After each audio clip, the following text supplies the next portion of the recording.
Thank you for tuning in to the Edalex podcast. We are an edtech whose mission is to surface learning outcomes, digital assets, and the power of individual achievement. Each episode features thought-provoking conversations with global technology leaders and educators, where we discuss how we can deliver better outcomes for 21st century learners. Hi, I'm Dan McFadden, co-founder and managing director at Edalex, and it's my great pleasure to be joined today by Bill Hughes. Bill is the president and CEO of Education Design Lab, a nonprofit based in Washington, D.C.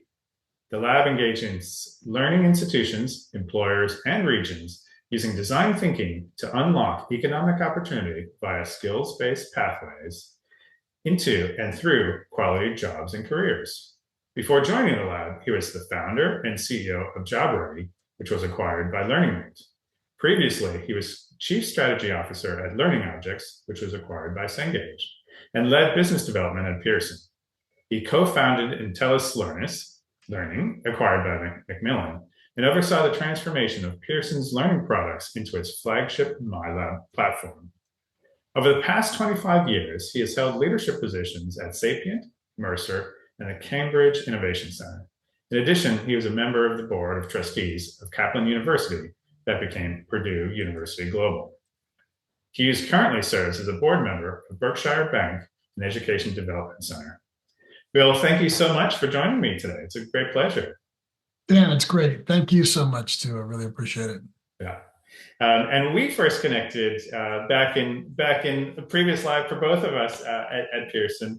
But I don't want to talk about ancient history today. I'd love to really dive into the amazing work you're doing and Education Design Lab is doing, and my personal contact and first connection with the lab was in meeting Don Fraser, who's now UDL's Senior Vice President of Design and Innovation, at a conference, and you're in the process of rolling out your 21st century micro credentials, and that was 5 or 6 years ago, and or maybe longer. And I think suffice to say, the lab today is a very different organization, and we've really gone from strength to strength since then. So can you tell us more about the lab and what its mission is?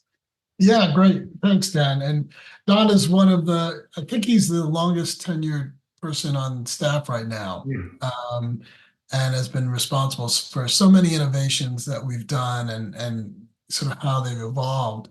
Starting with way back in 2014, there was a design session, kind of applying design thinking at the White House, and an interesting session, sort of, asking this design question: how might government best accelerate scalable pathways into high quality and low cost workforce-ready credentials? And that led to a whole host of these design sessions Don was involved in, as well as our founder, Kathleen Dulowski, who's now our board chair. And it's been applying this kind of, design thinking approach through the years. In 2015, they started bringing together higher ed leaders and looking at how do you apply design thinking approaches to really wicked problems in higher ed. In 2016, there was a 10-person college design sprint. I think it was funded by Lumina, looking at the traditional models for higher ed. And that was a harbinger of something that was to come, that's really our flagship now, which is the Community College Growth Engine. We kept going, through the years, engaged leaders at UNCF, around their schools, and then kind of taken a slight shift really in towards the learner, with this parent learners, it was called Single Moms at the time, design challenge, because if you look at the number of single parents who don't successfully graduate in a community college model, it's pretty dramatic. And they're talented, they're smart, but the system is not designed for them to be successful through the college program. So we sort of help these colleges rethink their programs and the supports around them, but putting that learner, in this case, the single moms, at the center. And that work is still going on right now. We got it refunded, regranted rather, to take it to the next level. The other thing that happened right around that time, I think that was 2019, was we published this thought leadership piece called The Learner Revolution, really trying to look at how colleges can thrive in this new world of skills. So part of it was just a recognition of this shift to skills, to competencies, beyond just degrees as kind of brands that should speak for what people can do. There was also this rise of what we call the weave, of weaving in life, learning, earning, and living. People, once you're an adult, before you're out of high school in the U.S. system, anyway, you've got the system and the state and society is all kind of organized around you going through this one path. And the assumption is you're going to, in modern U.S., is to get out of high school, go to college. And that's the normal path. Only 20% of people, fewer than that actually, in some indications, actually go from high school right through and graduate from college. And the other 80%. Just to interrupt there, Bill. So you said Yeah. fewer than 20% follow that Yeah. wow. Yeah. The numbers slosh around at times, but there was one study I had seen was 18% a few years ago, which is crazy, right? And that was not even just. Sorry, there's such that expectation that is the traditional route. That's the model, right? Exactly. And and if you talk to anybody on the street, I go to conferences all the time. Everyone's thinking about what they want aspirationally for their kids, which is you go to high school, you go to college, get a good job. Your aspiration isn't, discover who and what you are for 10 years, because by then the mindset, and again, this might be an American mindset. I've not grown up in another country, but is that somehow you're going to be behind. So that's, maybe then 80% of our talent force is behind. According to those metrics. So it sort of begs the question of, first of all, why is this happening? So what are the barriers? So we look into those types of things and, what can be done about it. And one of the pieces is that, when you look at the traditional college degree, it's not broken, it's just incomplete. Like it was not designed for 100% of the population to be trained in post-secondary. It was designed for maybe 5 or 10%. And the fact that we got to 20%, maybe people think are a success. And then even, if you have adult learners who somehow fall out of the system but make their way back, there's another 15%. So ultimately, 35% people do get a college degree, bachelor's degree, at least in the US, but 65% still don't. And, they're, which means that they often don't have the credential of value that they need to be successful. So there's two problems there. One is what types of credentials are available? And we do some work on that. And then what are the credentials that are valued in the talent sector? So we try to help move both of those things along by the work that we do. And we think of the community college in the US as the best connected organization, institution, because they're connected with the workforce sector, they're connected with talent, they're connected with employers. They understand short-term programs. They understand adult education, and they understand open enrollment and open access and affordability. So all of these things kind of come together, and they're funded. Most of them are funded by public funding, at least in part, if not substantially. So they're in great. They've got great positionality, but they're not equipped to transform themselves. And what organizations really are. Are designed to do that, but especially not them. They're barely able to often deliver on the promises that they have to the public. And so the idea of transforming themselves is kind of crazy. So that's where we've kind of come in and continue to do these design challenges funded by philanthropy and increasingly funded by other sources as well to help these kind of transformations. That's fantastic, Bill, and so important that you are tackling the challenges and the opportunities from a number of different fronts. And we had the pleasure of working with the labs team on the X-Credit project, which targets individuals known as stars, those who are skilled through alternate routes. So I think that plays, builds on some of what you've been talking about so far. But yeah, can you tell us more about these stars and why is that project so important? Yeah, so stars again. People skilled through alternative routes. That was a term popularized by another nonprofit in the U.S. Called Opportunity at Work, and we're a partner of theirs. The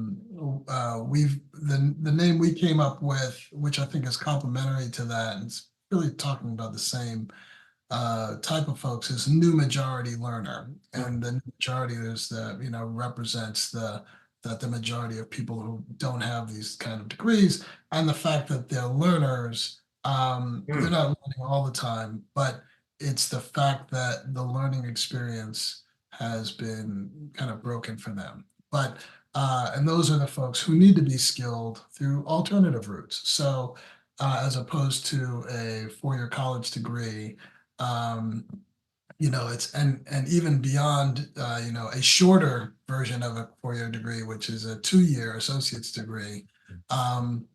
There's there's this notion that there needs to be some sort of alternative credential that accelerates you. It's directly aligned to jobs and career, accelerates you into those jobs, and that they can also be stacked so that you get that one credential and you're not left off, but those can be stacked one to another.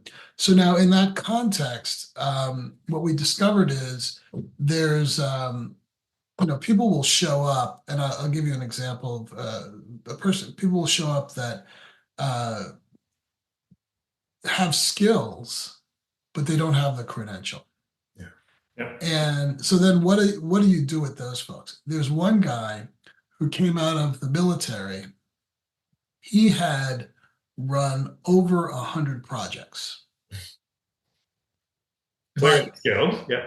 Clearly skilled, but he didn't know he was a project manager. Yeah. Right? Because in this, he thought he had military experience. It was called one thing. He didn't know how to translate that into civilian experience. Now, somebody's really savvy and really understands both worlds can maybe tell that story and bridge it from one to another. But it's relying a lot on your own kind of cunning and your communication savvy. So what X-Credit is and what problem it solves is how do you actually give credit for experience, X-Credit? And what kind of things qualify as credit, as experience? Well, clearly, if you've gone through some academic work, maybe like you have transcript, maybe that should articulate into credit. That's obvious. Or maybe you're taking a non-credit course, but it's demonstrated your ability to do something that's valuable in the workforce. And you see like Google certifications and cybersecurity certifications and project management certifications, all these different types of things, much less the other things that are in the skilled trades. All of those things are skills. There's someone I know who's started a really interesting program for spouses of military folks, many of whom are very skilled themselves. Sure. And has created essentially a part-time worker program for these folks who are off on bases around the world, and they don't get opportunities to work, or nor do they get credit for the work that they do. So this program actually creates both the opportunity to work and a credential that sort of says, this attests to what you can do. So what the other thing that X-Credit does is it actually allows for those things to be all integrated. If you're in a military and you have military service, how does that automatically translate into some sort of credit and recognition of skills attained? So, and all of those things then need to feed into like a skills wallet, which is kind of a new concept. And you guys are familiar with that, Right. NLX. But that, and that skills wallet can actually start to tell a different story and help someone tell a different story about what they can do, how they can do it, and provide evidence to that effect. So that's kind of what we're doing with X credit. And the reason why it's important to people skilled through alternative routes is that, well, you don't have anything, otherwise, what do you have? Maybe you have your own resume, and who's validated that, right? And who's attested to that. So there's an opportunity for much more powerful instrument for validation of skills through something like an X credit model. Yeah, that's brilliant. And again, building on the stat that you shared of under 20% are following that traditional route. And I love the expression new majority learner. So that is something that I think resonates at all levels. I love sharing an example that one of a high school that we work with here in Australia shared that one of her high school students said that she didn't have any skills. She just worked at McDonald's. And when you think about it, like, what? That's incredible, right? So you have teamwork, you have conflict resolution, you have collaboration, you have task focus. There's so many of these skills. And I think, through the 21st century skills that the lab developed now quite a few years back, is really focusing on those durable skills that are so important for all of us, and ultimately being able to recognize both the potentially domain specific or technical skills, as well as these durable skills that will support someone. And I love that example that you shared of someone coming out of the military and not being able to, not having the language or evidence to back up those skills that they do have. So yeah, and I think to that, just to finish that point off, you mentioned durable skills, and we built actually a whole competency framework that gives names to these durable skills. So teamwork, critical thinking, collaboration, and so forth, that they were designed by, with, and for employers as to the things that they understand that are the complementary skills to those technical skills that folks are learning. And the other thing is, how do you then measure those things? So it's one that you can name them, and those are really important. You can give attestation that I see evidence of something, but then is there a way also to evidence them, through some sort of like mastery challenges and simulations and so forth. So, and I think we actually got some funding to do that through the gracious support of Walmart Foundation. Actually build out several dozen of these mastery challenges that are all scenario based, and therefore they do a better authentic job of assessing what someone's skills and abilities are, and what they're what they can show. And I think this is only going to increase with the advent of generative AI and be able to create at scale very tailored types of assessments and challenges and situations for people to respond to, and even respond to and have their feedback captured in an automated way. Like, you might, in another world, not that you would ever be able to be replaced by a person, much less a bot. But I can imagine, you feeding your script of things that this is what I care about for Bill. Can you bot interview Bill right now?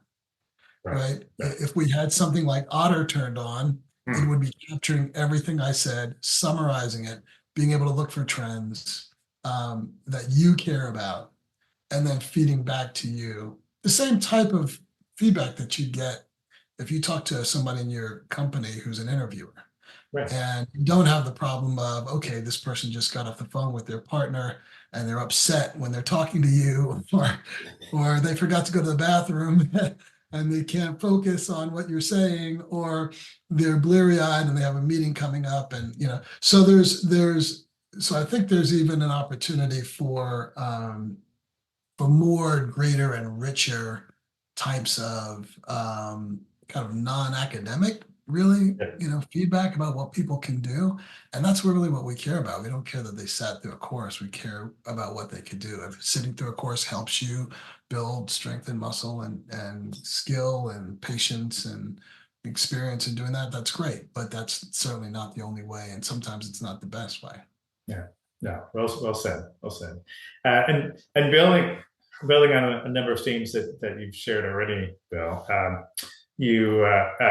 was just reminded that that we've been pleased to be a member of your skills validation network that is bringing together a number of players in the space and really looking and trying to tackle that wicked challenges around how do you recognize skills in a meaningful way and share that. And one of the mechanisms, as a design lab, and it was great the number of design thinking examples that you gave in terms of the lab's history. So I know the lab gets involved in a number of different initiatives around standards for the exchange of information and in terms of promoting skills visibility.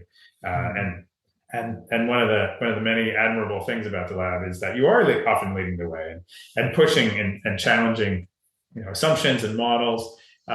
So are there particular standards that you try to weave in, or do you feel those standards are helping?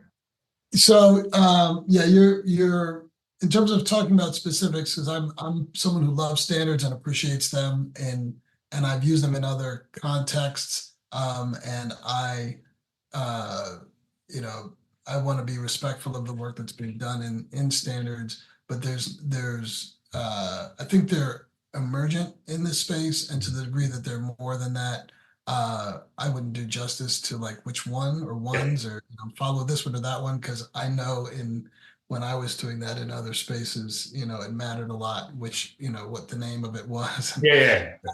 But I will say that the work of around digital wallets is a big deal. I think for a few different reasons. One is if we're gathering all these skills, there needs to be a place for them, and there needs to be some sort of portability for the user and ability to essentially express those in ways that are meaningful to them. In the same way, you might tailor a resume, or you tailor a cover letter to tell a story about yourself. Well, how do you actually, with a different kind of artifact, not only have all that stuff validated in a one place, but also tell a story about yourself?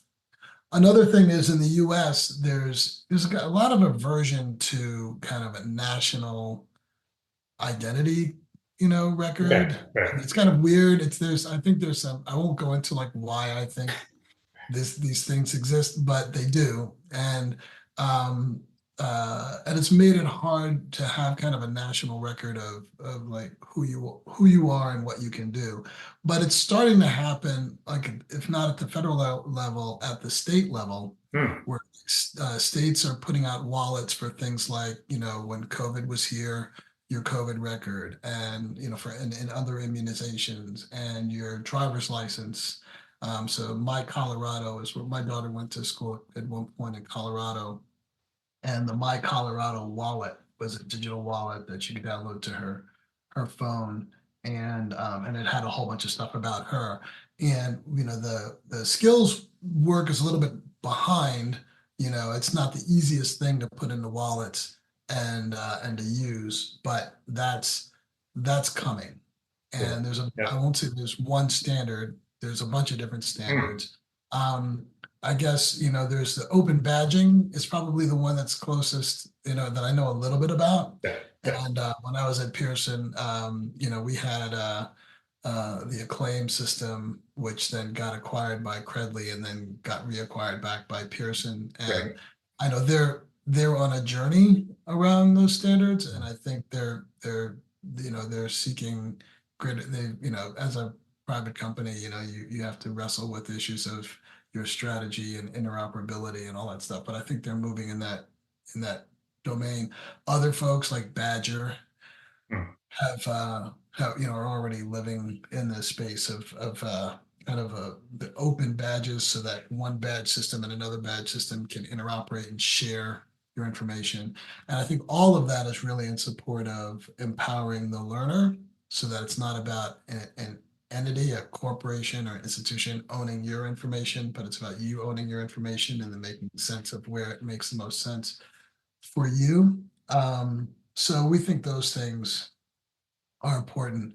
But I want to take a step back, and just talk about the concept of standards in general and why they're important in this ecosystem. It's a pretty messy ecosystem. The U.S. in particular, again, you got 50 states plus federal plus other jurisdictions, and then you have so each one of those is sort of its own market. Mhm. Um, and in each one of those own markets, there's different policies that drive how funding works, drives how uh, what kind of programs are supported.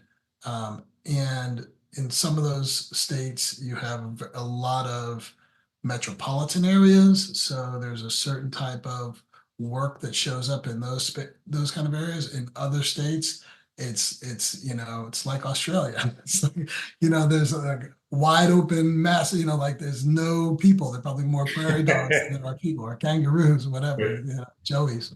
Um, that the US version of that. Mhm. So how do you scale something in a rural community? Yeah. And what do those programs look like? So there's a lot of kind of variability, and without some common standards, it's very hard to coalesce momentum in the sector to really move innovation at the speed and scales that it needs to. Uh, so we are focused on a few different things around standards. One of them is, and these are, I would say, our um, contributions to having standard vocabulary and standard concepts. I don't want to push it as like this is the EDL standard, because Okay. I think Sure. we're trying to be more inclusive and including ourselves and what other work is going on as well. But we are doing work, in our micro pathways. We have over 100 community colleges. There are fewer than 1,000 in the U.S. and have 100 that we're actively working with right now. There's another 100 in the pipeline who want to work with us. So that sort of creates a standards like dynamic of a number of different institutions all doing the same or similar things. And in that work, we not only do work with those schools to build these micro pathways, which are essentially a blueprint for stackable credential programs that can be for credit or non-credit, that can people can weave in and out of, which is to say start and stop. They get something in a year or less. It articulates to a job that's in demand in their Hmm. area, all those types of things. So there's that blueprint, and they're called lots of different things around the country, but they all sort of have this common piece. And we have communities of practice that we build in support of that, so that there are birds of a feather who are all kind of coming together and supporting one another as they innovate in this space. The other main place where we're doing this,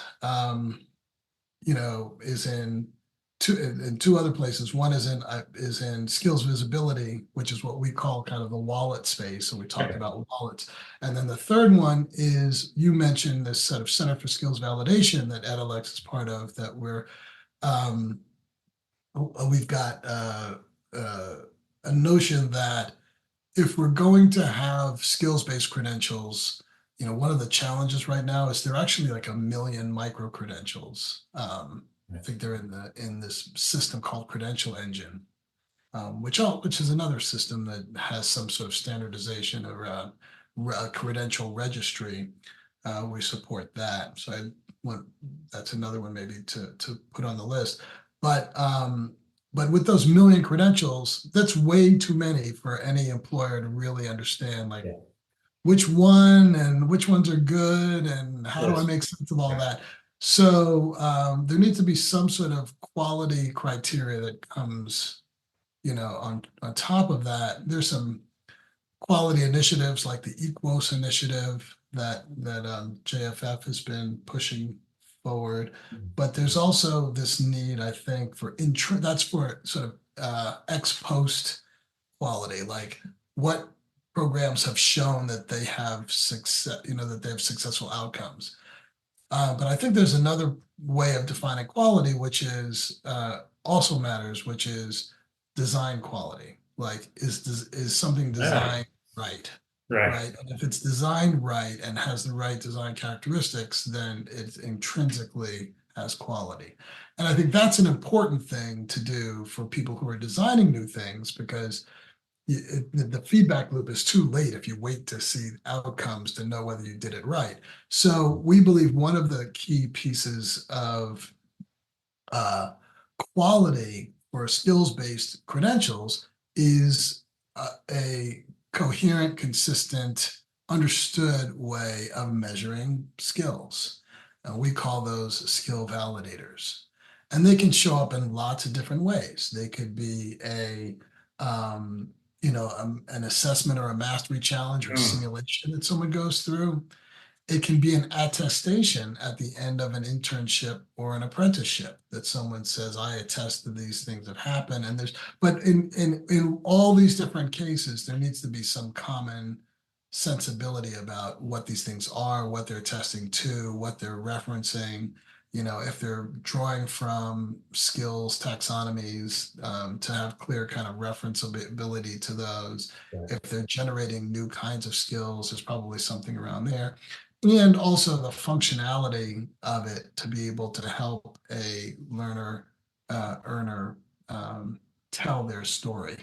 So all of those things that they plug into wallets. So we don't know what the end game is with what skill validators are, but we've sort of flown that flag, and as we've started flying it, before we've even finished defining it, people are coming to us. We have dozens of organizations coming to us and saying, we think we're building skill validators and we'd like to talk with you about it and try to figure out what you guys have learned. So we've got a whole research program that's advancing the state of the art around that. And we also have this Center for Skills Validation Network that you guys are a part of, that is moving this kind of work forward. So we think, probably in the next year or so, I would suspect it's going to have enough traction where we could start saying some things definitively about what skill validation is. And we already have some papers around that. So in some ways we've already said it, but I mean, I'm up with that we really want to start, shouting it from the rooftops. That's brilliant, Bill. And one of the things that we love talking about is the concept of giving learner earners a voice for their skills. And we commissioned some market research a few years back that identified that of more than 1,000 American college graduates, only a third felt comfortable voicing their own skills during their first job search. But it's not just at that learner earner perspective, but also from an institutional perspective, as the work you've just described. It's so important to ensure that the educational institutions and other organizations are thinking about it with the end in mind, and what skills, what capabilities, what competencies are they helping develop in those learners.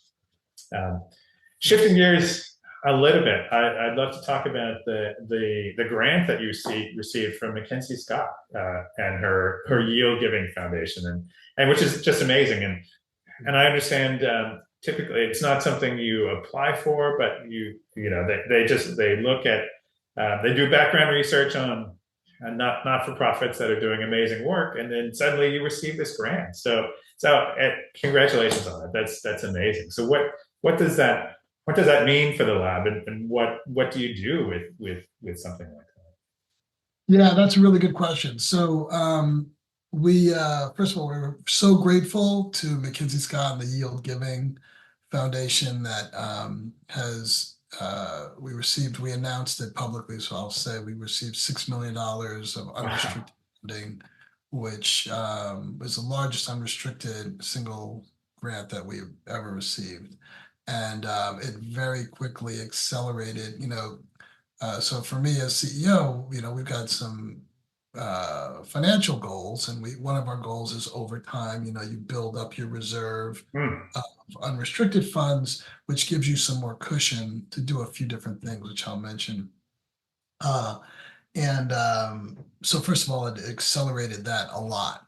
So it gives us some breathing room and opportunity to kind of explore and take risks in a way that we otherwise we might have like waited longer to find external funding. And when I say wait, I mean work and beat the pavement and try to find external funding for something that we know is the right thing to do. And I'll give you one example of that, which is with our growth engine work. That's part of our college transformation capability at the lab. So we've built over 300 micro pathways, with now working with close to 100 colleges at this point. And the first cohorts of colleges, everybody who's done this work has continued on with it, which has been great. Right. And some of them have said, this was so successful in our organization that we want to go deeper. We've been talking about, our strategic plan and what we want our strategic planning process to include. And they've come back and said, we want you guys in that process.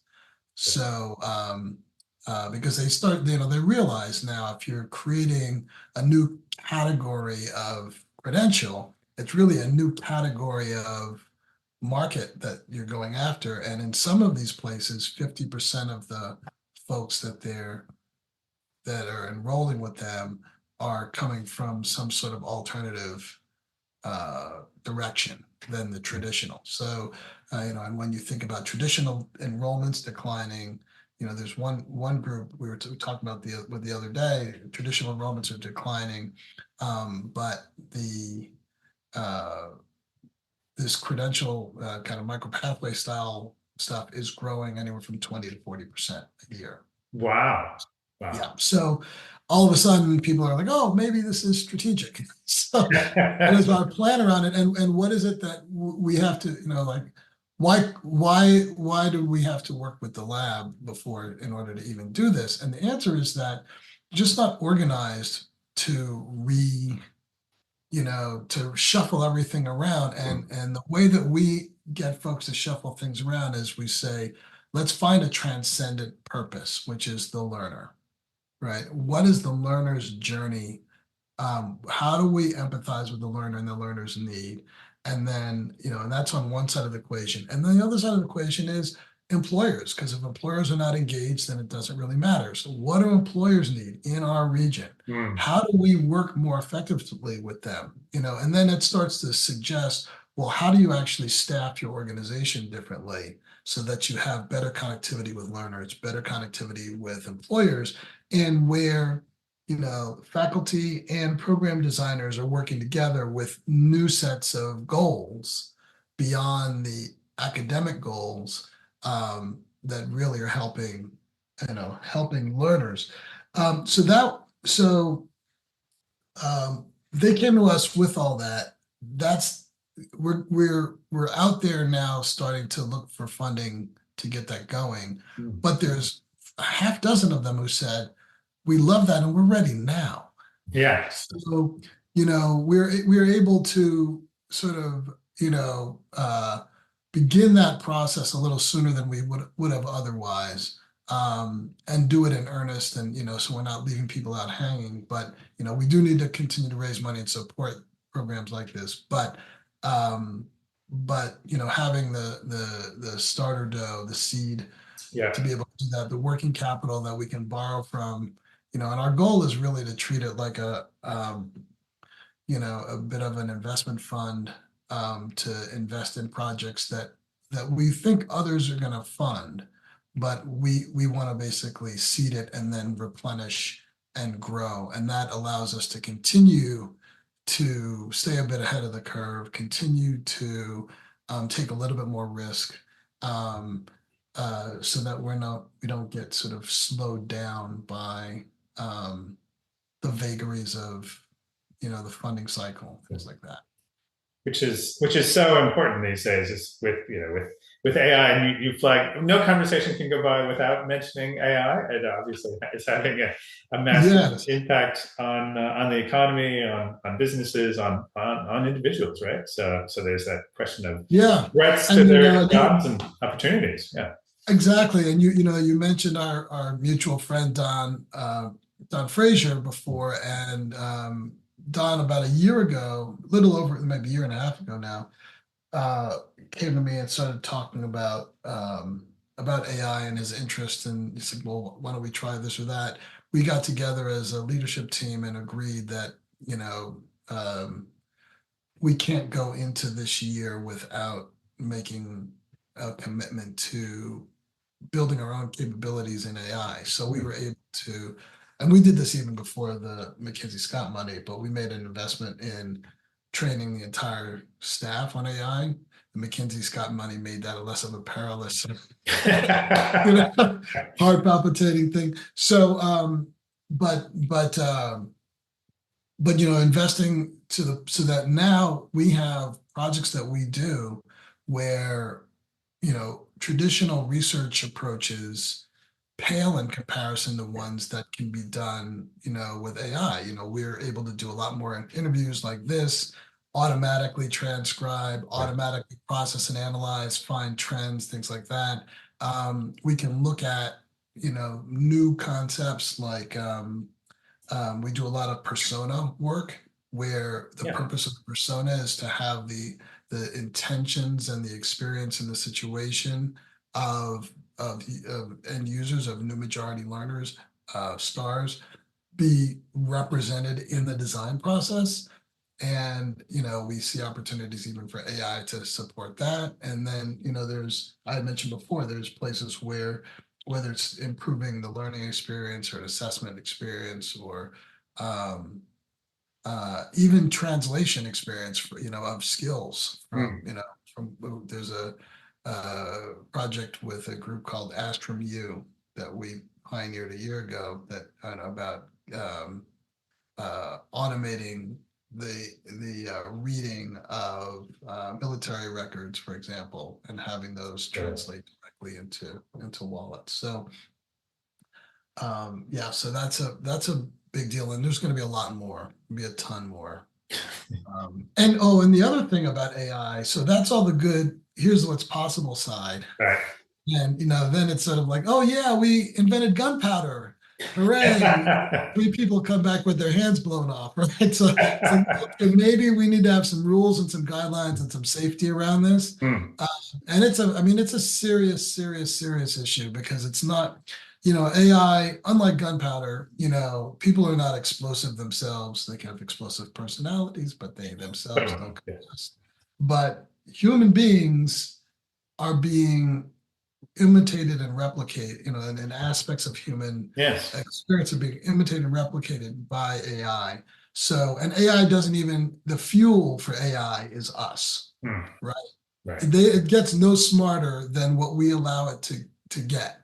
Right. So if we decide that we want to allow AI to read all of our books, to read all my content, to read my movements around the planet, then it's going to get smarter about all of those things. And I don't own the system that all that stuff goes into. So someone does. Right. Some entity does. So we've got to sort of figure out, how all that stuff works. And what does it mean to be a human in this age of AI? You know, we actually, to that end, the other thing that Don did was he started a Humans of AI, um, Yeah. which is, you know, there was Humans of New York, published by the New York Times. Well, we have a set of interviews, and we're continuing to do them and push them out on a periodic basis, of just ordinary people in all walks of life, from like students to people working to, you know, we had Paul LeBlanc. We did an interview Hmm. with last week. I think we published it. You know, the former kind of legendary president of Southern New Hampshire University. Yeah. You know, and other innovators, and you'll see more. I met some folks this past weekend at a reunion event for my school, and they've sort of said they're interested. But you know, it's this aspect of how are you human in the world of AI? What does it mean to kind of find your place there? And you know, in some ways, how can we leverage AI, but how do we protect folks? And we're particularly careful and focused on protecting the interests of the new majority learner. So how do we make sure that that AI and its adoption is safe Hmm. uh, for everyone, especially them, because they often, you know, don't have someone at the table advocating for their interests. Right. Right. Wow. Well, that's such important work, Bill. So thank you for that. I really appreciate your time. We're getting close to our time, but I have one final question for you. Gazing into your crystal ball, and again, coming back to building on all the fantastic work of Education Design Lab and design thinking, and how you're pushing the boundaries. Where do you see the lab in 5 years? Will AI have totally taken over, or no? I'm sure it won't. But yeah, where would you like to see the lab, and what sort of role do you want to be playing in 5 years? Yeah, so I think that I was talking with somebody today about this, where you know we've talked a lot about community colleges, and one place I want to be is I want to help transform any community college that wants to into, at least as part of what they do, if not a majority of what they do, to be talent partners for industry, which means that they're highly able to highly align to basically work at the speed of business as opposed to work at the speed of accreditation, and that they're able to align their programs and to really understand those needs. Why is that?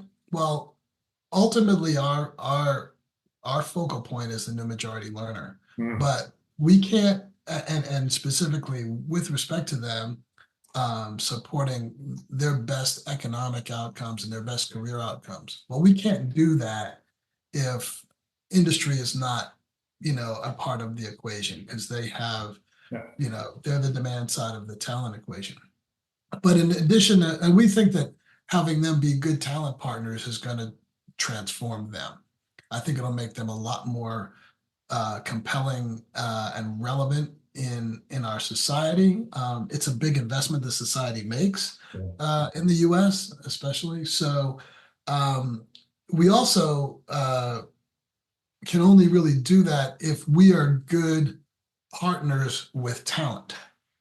And that means understanding the new majority learners. So we're bringing that understanding more deeply, and we want to, you know, want to elevate that and make it more explicit in lots of different ways. And um, uh, you know, ranging from, you know, something that smells like, I would say, next generation persona work that's powered by AI, Hmm. uh, to uh, clearer kind of learner, you know, the key design requirements to making learning effective and things like AI effective and safe for those folks, and with something that they can lean into as kind of transformative innovation, as opposed to resisting and fighting because it's not working to support them. We want to make sure that that AI as it evolves in this space really does support their interests.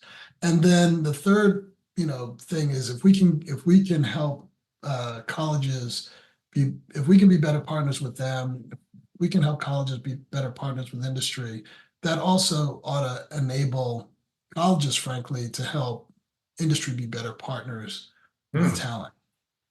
And when you think about we've talked about lifelong learning. That's the other thing I'll just leave with. The new phrase that I'm using is lifelong skilling, just because lifelong learning sounds kind of so yesterday. Yes, right. And so maybe it's just a little bit harder edge to it, where it really is about building skills throughout your life. I did some work when I was at Pearson on the economics of kind of transactional approaches to this market versus relational approaches to this market. And without getting into any of the details and not proving that they're the same, I have a hypothesis that there's a tenfold increase in value creation for that take a relational view of the learner. And I think I see us as enabling that as well. So things like, if your community college or a network of community colleges that you might be a part of, for example, decides to really support the type of learner that you are and the type of person you are in the type of region or the type of industry you care about, then, being part of that network for, extended period of time, coming back and getting reskilled, not just getting your first credential. When you feel like you should get recognized for things that there's a place you can go on the weekend and go through a gauntlet and prove, hey, I don't need to spend 9 months doing something. I've been spending all this time doing it, and I've done some stuff even on my own. So let me just show you what I can do. Can anybody give me credit for that? Can anyone recognize it? So, and I think community colleges, for example, would there's an opportunity for them to be that service provider of all these various things, as kind of the last mile to the employer, the last mile to the community and people in the community. And because there are 1,000 of them sprinkled around the United States and they're funded, there's an opportunity to dramatically improve the efficiency and the velocity of innovation in this space. And I think the last point is that's going to be, supported by standards and collective understanding of how we're solving this problem. And part of that is going to end up triggering funding. And, the funding equation at the end of the day in the US is probably the biggest challenge for education and innovation in general and innovation in this space in particular. It's a lot of good ideas, but everyone has to stop thinking about what's the good idea and figure out the pay for. Right. How do we make it work? Right. How do we make that work? And, so that it can be sustainable. So I think those things are going to, in 5 years from now, I'm hoping that we are in a very different place along each of those dimensions. That's fantastic, and I love, how you painted that and lifelong skilling. So that's a wonderful concept, and really, in terms of skills visibility and giving learners a voice, that helps bring it all together. Well, thank you so much, Bill, not only for your time during this hour, but for the work that you're doing and all the other labbies. And I've been a huge fan of Education Design Lab for quite a few years now. So. That is fantastic. So thank you, and looking forward to reconnecting. We'll have to do another interview in 5 years and say, no, Bill, you promised us in 5 years, and now you've got even more. So a lot of exciting times ahead. But thank you again for your time. Really appreciate all the insights, Bill. Thank you, Dan, for creating the platform and for this outstanding work that you and edX are doing. Thank you so much. All right, thanks. Thanks for tuning in to this edX podcast episode. Don't forget to follow us in your podcast app so you don't miss a thing. And be sure to visit our website at edX.com to learn more.